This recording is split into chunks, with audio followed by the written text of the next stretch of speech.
story time.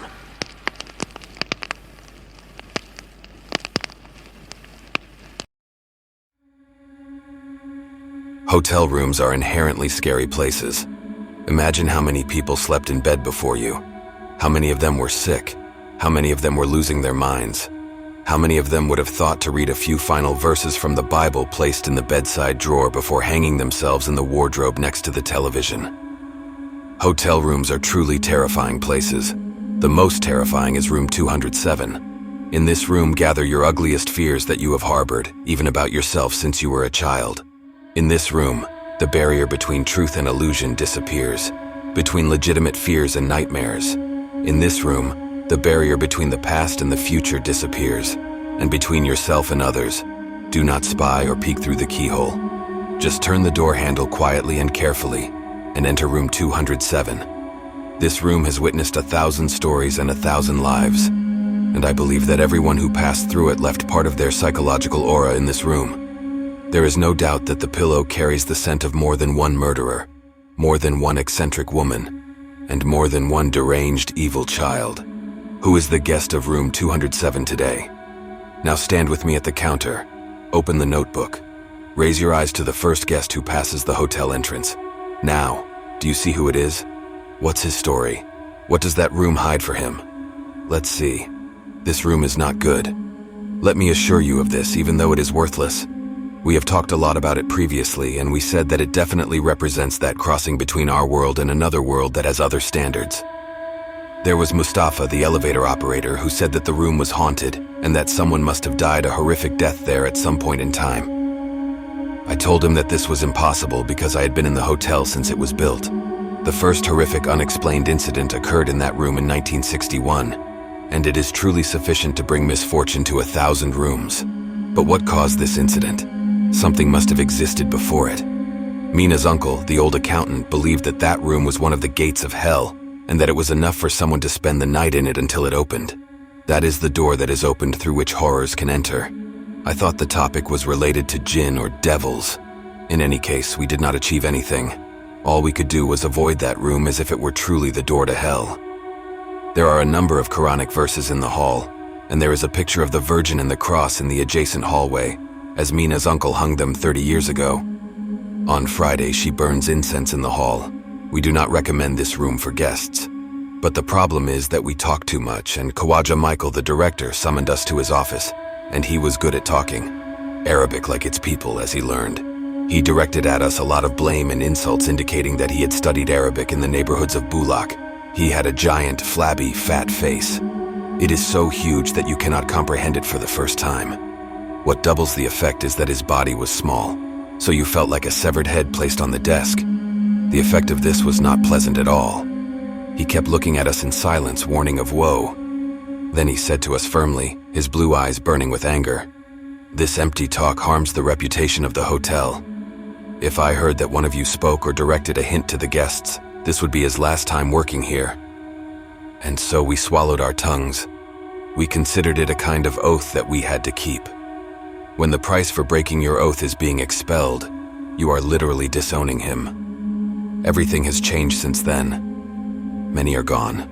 Even Khawaja Michael returned to Italy, and Mina's uncle, may God have mercy on him, has passed away, and Mustafa is in his village in Manufia.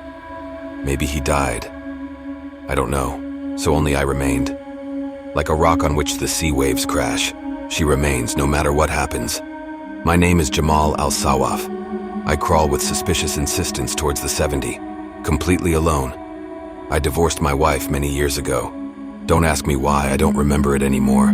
I don't remember her face itself. She must have been a fat woman with a long tongue who would not stop criticizing me and cursing my illiterate. This must have been the reason, as I do not think that marital infidelity is possible.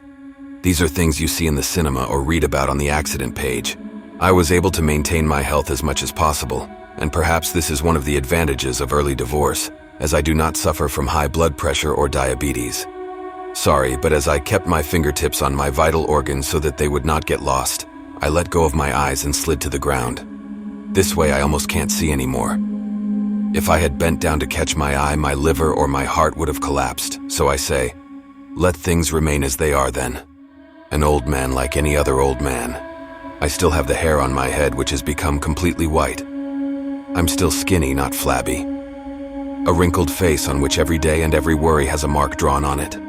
Gray eyes, but this is not their color, of course. It is the genius mixture of cataract, pigmentation, and pterygium. After a few minutes, you may realize that the person sitting in front of you has almost no vision. For years, I have not known a home except this hotel. I stayed there and ate there, and I never went to Damanhour, my original city, for a long time. I'm the receptionist here, or that's what I'm supposed to be, but I know I'm of no use at all. What is the use of a receptionist who has only seen imaginations before his eyes for 5 years?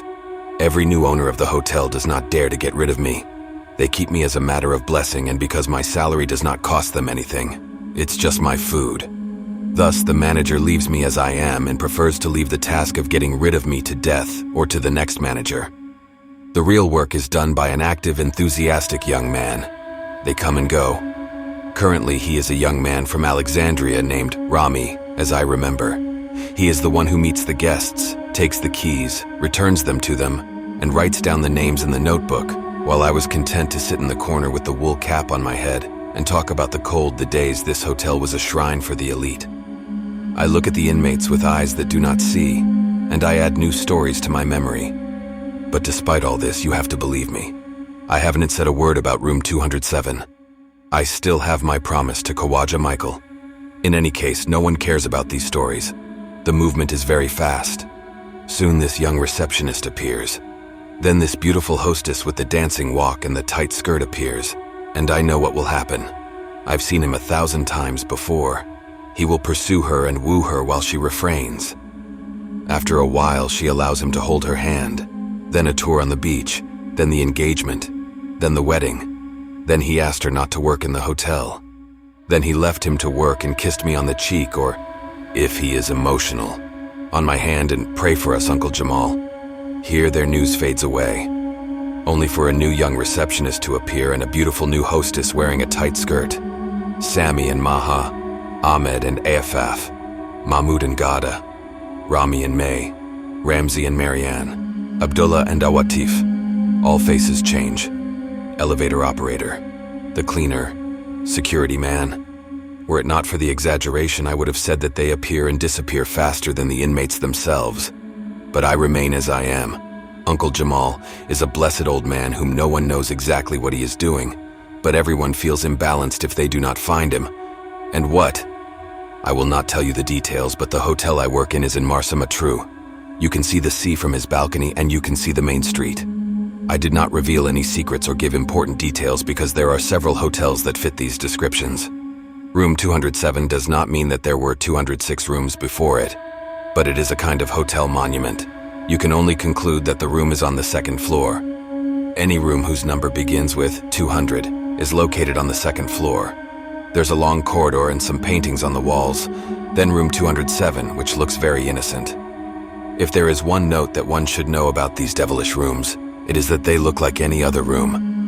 In 1967, I entered room 207. This was not the last time. The cleaning ladies enter the room. The electrician enters it. There are many inmates entering it.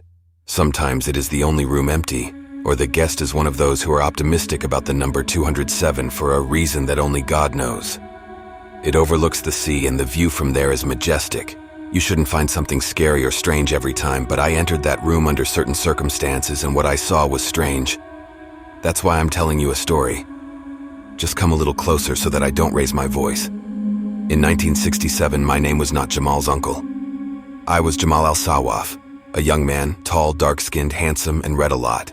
That's why my culture was beyond what I should have or what people expected of me. I used to work in the reception, as you know. At 8 in the evening, this lonely beauty came looking for a room whose name, as she found in the notebook, was Shireen Mahmood, interior designer. She looked at the notebook, then looked at me and smiled. She said a lot about being here alone, completely alone, even though she stays up a lot. I was filling out papers while my mind was trying to deduce something from all of this. Why do you say it? The result she achieved was wonderful. When I raised my eyes to hers, I found her looking at me with that fixed look as if she was saying, "Yes, that's what I understood, you idiot." What room did she choose? She chose the room 207, because it is the only room vacant this evening. At midnight, there was nothing on my mind except that one beautiful woman whose eyes clearly said that she wanted to know me more. Let me confess to you that I was not clean-headed in my youth, and I had many adventures. That's why the number 207 kept repeating in my mind 1,000 times. Finally, I told Mustafa to handle the reception because I wanted to take a tour. Mustafa used to take his place next to him at night when there was little movement. I entered the elevator and asked for the second floor, then I walked down the hall. I had no details in mind about what I should do next. It is easy to be delusional or foolish. 203, 205, 207. This is the room. I stood behind the door, not knowing what I should do after this. Here I was, surprised that the door was ajar. I don't know how or when I pushed it and it opened, nor how I found myself inside. This was the first time I found myself inside this room, but I know the general design of all the hotel rooms. The balcony was open and I could see the sea, a mass of angry, turbulent blackness foaming from the mouth of a furious man. This was the only familiar thing in the room. Other than this, there were things and faces. I feel that the room was the size of a large square. There are those sitting and meditating. There are those dancing noisily. There are those writhing on the ground. There are fires. There is rain. There are forests and trees. There are waterfalls. I saw a mountain lion leaping over a straying deer. I saw dinosaurs sticking their heads out of the depths of the swamps. From somewhere came my father, who passed away 10 years ago. He was wrapped in shrouds, but he still maintained the same stern look. He told me in a hoarse voice, "You haven't changed. You came here for a girl. You have to flee and never come back." But I could not escape because the Mongols blocked the road. They were about to tear apart an old man, and the blood splattered and stained the walls, while from somewhere the devil appeared. Yes, the devil as they draw him in Byzantine drawings is a distortion of the image of Pan, the Greek god of pastures. The smell of sulfur fills my nostrils as he says to me with blood flowing from his cheek, "You entered room 207. You did so of your own free will." Here Shireen appears for the first time. He realized that there was no white in her eyes. There was only black. But she says while holding up a cup containing a bright red sticky liquid, "He's mine. You won't take him from me. He came here for me." In the following moments, I saw Hitler, Mussolini, Nero, Hulagu, Napoleon, and every murderer known in history. I saw volcanoes exploding, but not lava came out, but pus. I saw arms coming out from under the rug trying to grab my ankles. I saw a little girl crying next to the wall with her back to me. When I approached her, she turned. She had no face at all. I saw a beautiful dancer lifting her skirt and she was walking on the feet of a goat. I saw myself lying on my back while Aztec priests surrounded me to remove my beating heart as an offering to their god Quetzalcoatl. I know these things. I have read a lot. I was tied to a wooden pole in an American city. Maybe it was safe while the flames were rising around me and the fanatical residents were waving their fists. My head was on the guillotine and the Parisian mob were shouting, demanding the execution of the aristocratic dog. I was standing next to Zoran and Dinshuayi. I wait for the thing that makes the platform slide under my feet so that my body dangles from the thick rope. I've seen 1,000 things and died 1,000 times. I do not know how I found the door handle and opened it. I soon found myself in the hallway unharmed. I was panting like a slaughtered bull. I was covered in sweat, but I saw a normal child running in the hallway playing with a ball, and I felt myself regaining consciousness. Not completely. It's past midnight, so what's a child doing alone in the hallway? I decided to take another look at the room without stepping inside. I approached the door handle. I turned it. It was completely dark. Then my eyes got used to seeing and I saw a very ordinary hotel room. Like any other room. On the bed was a girl in a deep sleep. Shirin I knew from her general appearance. Everything is fine. Everything is in place. There is no sign that the wall has split and I saw swamps, volcanoes, tribes, and gallows. I closed the door and stepped back. This room is not normal at all. Perhaps these were all hallucinations or were the result of the tampering of demons. The only result is that I saw hell with my own eyes. I returned to the reception table, my face pale. Mustafa said intelligently, "You have a pale face." I hate these intelligent remarks.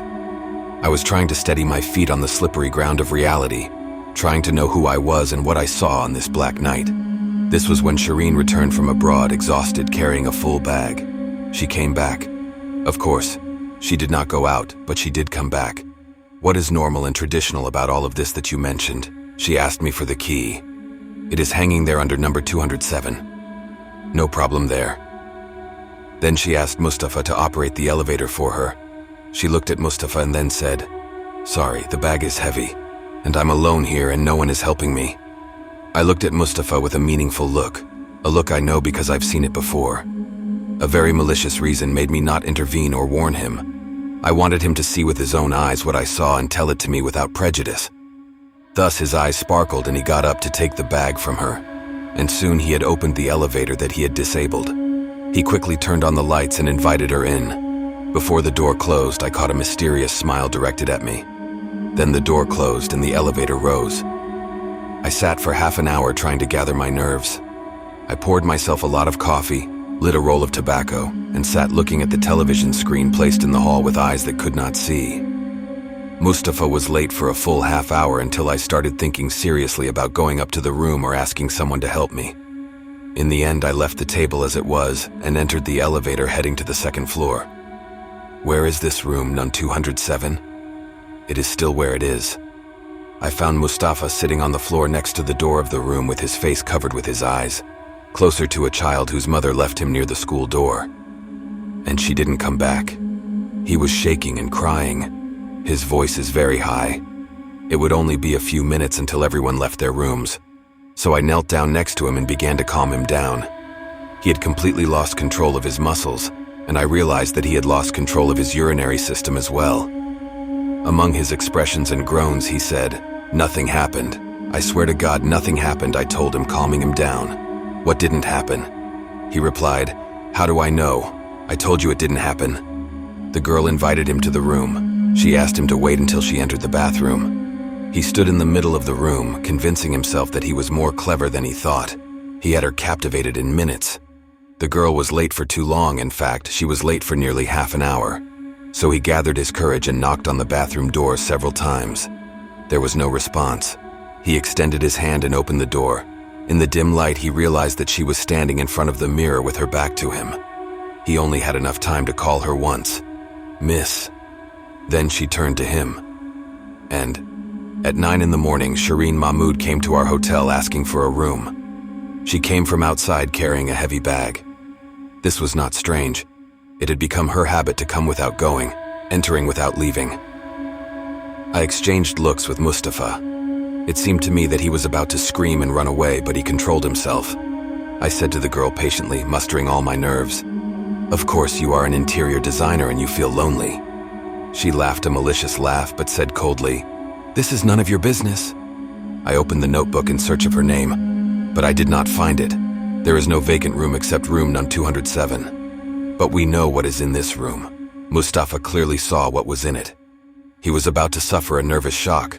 We sat on the floor in the hallway for half an hour, shaking and swearing that we would never enter this room again after today, an oath that I had broken many times after. Mustafa blamed me a lot because I did not warn him. He said that I was not serious, and that I let him see the most hideous scene he had ever seen in his life. Mustafa thought about resigning or calling the police, or calling the fire brigade or telling the director, but I dissuaded him from all these crazy projects. No one will believe us. Most likely we will find in the room a normal, smiling, calm girl who does not know anything about all this. I picked up the phone and called the roommate and asked her to open room 207 and clean it, if Shireen was there. Although she is here in front of me, we will find out now. I smiled at the girl standing in front of me and said, "Please rest for a while until the room is prepared." She blew her lips in frustration and went to one of the soft chairs and sat on it. A brilliant actress, as if she was seeing us for the first time. After a quarter of an hour, I picked up the phone to call for the roommate. She said that the room was ready. I asked her if there was anything suspicious, but she did not understand my question at all. She said that everything was fine. Thus, I signaled to the girl to come up, while Mustafa remained where he was, staring at her in horror with wide, crazy eyes. The girl said, "Will someone take me to the room? What kind of hotel is this?" I said to her in a meaningful tone. "I thought you knew the place," she said in distress. What are you alluding to? I don't understand most of what you're saying, but it's provocative. Be careful when dealing with me. Otherwise, I will complain to management. Thus, Mustafa got up into the elevator looking like one of those going to the gallows. The moment the door closed, a look of help appeared in his eyes. This girl is determined to make us crazy. The problem is that no one will ever believe what we saw last night. It is not possible to ask for help, rescue, or anything. We have to endure and resist any temptation to enter that room. When Mustafa returned to me 10 minutes later, he sat exhausted, catching his breath, and said, "The sample girl, the height of innocence. She acts as if she doesn't know anything about us or the hotel. She must be preparing some kind of prank for us." Our shift was over anyway, so I went up to my room and ate the breakfast they left for me at the door, and then fell into a deep sleep. It wasn't very deep because I was getting visits from the devil and from all the ghouls I saw yesterday. I could see my mother standing in front of me. The bathroom mirror with her back to me then turned and said, "My beloved son." Then I discovered that she was not related to my mother. I would get up screaming, and then I would see the morning light flooding the room, and I would calm down a little. Only all my nightmares had the number 207. The number 207 was manipulating everywhere and in every direction.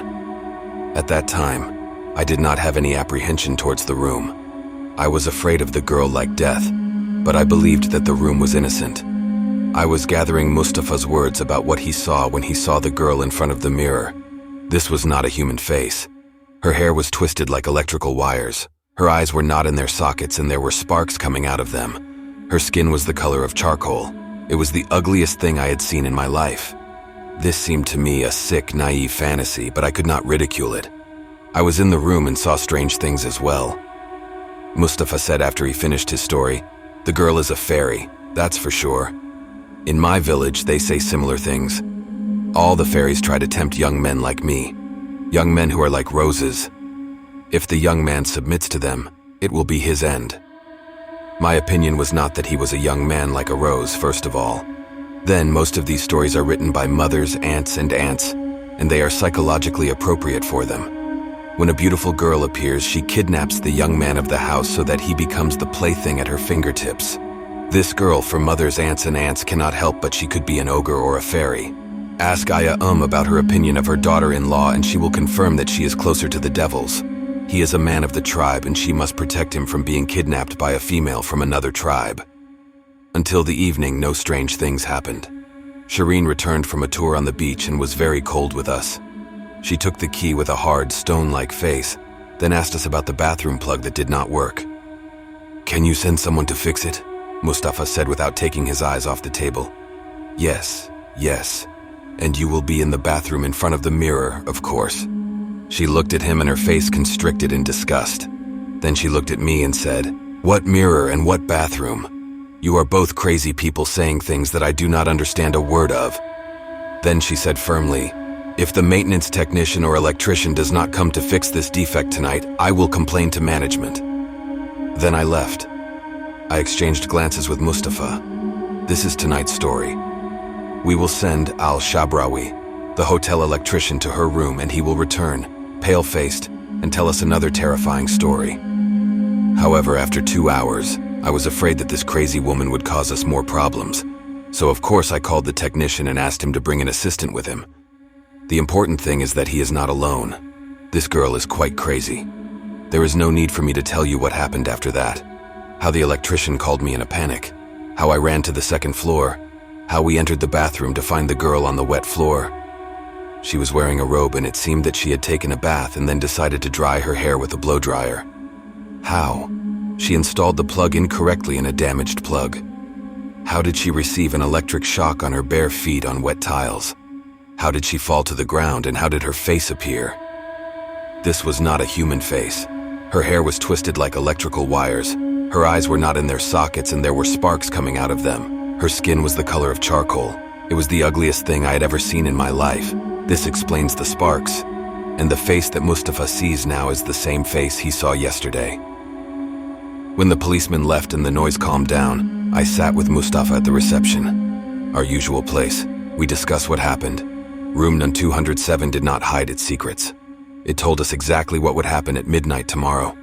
What Mustafa saw was a clear vision of what he would see. There was a girl named Shirin, a girl who would stay in room 207 and would meet her end there. The room made the same offer to us 24 hours earlier. She even made Mustafa see the girl's face at the moment of her death. The girl who came at 9 in the morning was the real Shirin. Shireen does not know anything about what we saw and has no idea what awaits her. We were talking vaguely and maliciously, but she really had no idea what we were talking about. She thought we were scoundrels pretending to be. The fault wasn't with the girl. The fault was in the room. The room in which Mustafa said that someone had died a horrific death at some point. And Mina's uncle, the old accountant, said that it was one of the gates of hell, and that it was enough for someone to spend the night in it until that ajar door opened for horrors to enter through it. And I saw that the issue was related to jinn or devils. Room 207. With whom I had many stories. This is not the last nor the most horrific of them. Just wait for our next meeting to know more.